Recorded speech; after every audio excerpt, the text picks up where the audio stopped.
bird here, which is quite beautiful,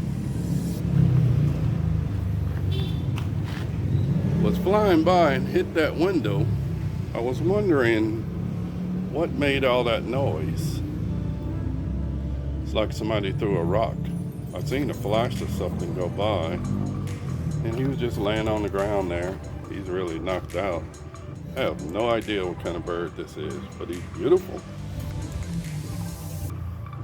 Of course, I had to get my net to protect him because our fearless cat over here underneath the tricycle, she wants to eat it. Well, she ain't gonna eat it. And there he goes. Sorry, Snow. No meal today for you. Okay?